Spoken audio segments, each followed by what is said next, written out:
अभी मैं वापस बुलाता हूँ संदीप महेश्वरी जी को, वो आपसे आगे बात करेंगे, हम भी करेंगे। आइए come Sandeep. Thank you so much. हाँ, अभी मैं यहाँ बैठा हुआ था तो मेरे साथ में आप, what's your name? Abhimanyu sir.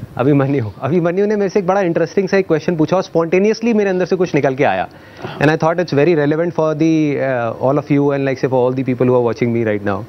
What did you ask? आपने क्या पूछा था? कि सर जब आपने स्टार्ट किया तो आपको सपोर्ट मिला या? हाँ, और एक आपने पूछा था कि अगर आपको डर नहीं लगता कि आपका आइडिया कोई कॉपी कर लेगा तो क्या होगा? जब आपने शुरू किया था आपको डर नहीं लगा कि अगर आपका बिजनेस आइडिया किसी ने कॉपी कर लिया तो क्या होगा? हाँ। तो मेरे अंदर से स्पॉन्टेनियसली एक आंसर निकल के आया कि मुझे डरने का टाइम ही नहीं मिला। Very good. I was so busy. और ये बिल्कुल सच है, मैंने यही बोला, मतलब अंदर से एकदम से निकल गया। ही आस्क्ड मी और मैंने कहा टाइम ही नहीं मिला डरने का, मैं क्या करूं? ये सब जो हमारी प्रॉब्लम्स हैं, whether it's related to fear और सक्सेस और ये और वो, ये सारी चीजें, इन सब चीजों का जवाब आज से हजारों साल पहले भगवत गीता के अंदर एक लाइन में क्लियर तरीके से बताया हुआ है। प्रॉब्लम क्या है कि हमको वो लाइन समझ नहीं आ रही। मुझे भी समझ नहीं आई थी जब मैंने पहली बार सुनी थी। वो लाइन क्या है आप सबको पता होगा कि कर्म किए जा, फल की इच्छा मत कर। जब मैंने पहली बार महाफलेषु कदाचन, जब मैंने पहली बार इसको सुना, मैंने कहा यार कर्म किए जा फल की इच्छा मत कर, इसका मतलब तो यही हुआ ना कि ये तो बकवास है। क्योंकि आज के टाइम में अगर हम देखें अपने आसपास में तो इसका एग्जैक्ट ऑपोजिट हो रहा है। सबसे ज्यादा मेहनत कौन कर रहा है? एक रिक्शे वाला कर रहा है कि नहीं? और उसको क्या फल मिल रहा है? कुछ भी नहीं। और ऐसे बहुत सारे लोग हैं जो बहुत मेहनत कर रहे हैं, उनको रिजल्ट कुछ भी नहीं मिल रहा। तो खेल है क्या? खेल क्या है कि हम इसको बारीकी से समझ नहीं पाए, मैं भी समझ नहीं पाया था। फिर जब इसके ऊपर एक एक वर्ड को इसको पकड़ने की कोशिश करी और समझ आया, तब क्लियर होता चला गया कि एग्जैक्टली कर्म करना कैसे है। देखो, कर्म भी सही डायरेक्शन में करना है तभी रिजल्ट आएगा ना।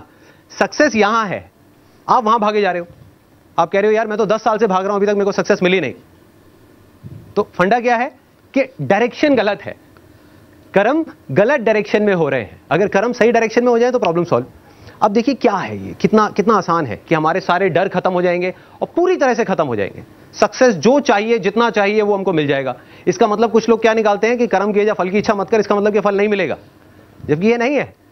भगवत गीता में जब भगवान श्री कृष्ण उनको, अर्जुन को बोल रहे हैं तो किस लिए बोल रहे हैं? लड़ाई को हारने के लिए, लड़ाई को जीतने के लिए? लड़ाई को जीतने के लिए, वो भी एक इतना बड़ा युद्ध, उसको जीतने के लिए बोला गया है, ना कि हारने के लिए। तो अब देखिए किस तरीके से काम करता है। सबसे पहले देखते हैं कर्म क्या है। कर्म 3 लेवल पे होते हैं। एक है जो हम अपनी बॉडी से करते हैं, जो हम समझते हैं कर्म का मतलब कि जिसको हम मेहनत बोलते हैं, वो कर्म इंपॉर्टेंट है ही नहीं, मैटर ही नहीं करता। मतलब अगर उसकी इंपॉर्टेंस वाइज अगर आप मुझसे पूछो out of 100, out of scale of 100, मैं कहूंगा 1% है उसकी इंपॉर्टेंस। क्या बॉडी से क्या कर रहे हो वो मैटर नहीं करता। फॉर एग्जाम्पल, 2 लोग हैं, 2 लोग एक ही काम कर रहे हैं, एक जैसा काम कर रहे हैं बॉडी से, दोनों ही एक आदमी को मार रहे हैं। एक मार रहा है अपने फायदे के लिए, दूसरा मार रहा है किसी और को बचाने के लिए। तो बॉडी के लेवल पे दोनों सेम कर्म कर रहे हैं, लेकिन माइंड के लेवल पे अलग अलग कर रहे हैं। तो दूसरा कर्म का जो स्तर है वो है जो हम बोलते हैं, तीसरा है जो हम सोचते हैं। असली खेल यहां है। जो आदमी सही सोच नहीं सकता, क्या वो सही बोल सकता है? इंपॉसिबल। जो सही बोल नहीं सकता वो सही करेगा क्या? तो सारे जो कर्मों की बात हो रही है वो यहां हो रही है। और वो कर्म क्या है? सोच के लेवल पे। और जिसकी सोच सही डायरेक्शन में हो गई, उसकी लाइफ सही डायरेक्शन में जानी है। उसको तो फल मिलना ही मिलना है। फल के बारे में जो मांग रहा है, सपोजिंगली हाथ ऐसे करके बैठे रहो कि हे भगवान मुझे फल दे दो, मुझे ये चाहिए, मुझे नंबर चाहिए, मुझे ये चाहिए, मुझे बिजनेस में पैसा चाहिए, मुझे जॉब में प्रमोशन चाहिए, सब कुछ मांगते रहो और कर्म सही डायरेक्शन में करो नहीं, तो क्या होगा? वो मिलेगा ही नहीं कभी भी। दूसरी तरफ से कुछ मत मांगो, लेकिन कर्म सही डायरेक्शन में करते चले जाओ, तो उतना मिलेगा जितना हम सब में से कोई सपने में भी नहीं सोच सकता।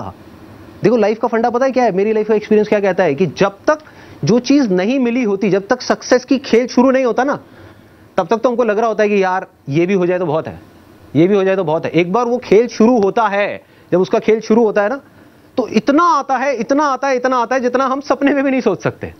समझ ही नहीं आता कहां से कैसे कैसे आ रहा है। बस कर्म सही डायरेक्शन में होने चाहिए। अब वो सही डायरेक्शन में कैसे होंगे? अगर मैं बुद्धि की स्तर की बात करूं, जो उसमें महाभारत में समझाया गया है, 2 जगह है जहां पे आप अपने माइंड को लगा सकते हो। अपनी बुद्धि को हम 2 जगह पे लगा सकते हैं। सारा खेल माइंड का है। सबसे पहले तो ये हाथ पैरों के कर्मों से ऊपर उठना है हमको। कि हाथ पैरों से आप कुछ भी करते रहो, रियल लाइफ में उठा करके देख लो, वो मैटर नहीं करता। जो बोलते हो वो उससे ज्यादा मैटर करता है, लेकिन वो भी इतना मैटर नहीं करता।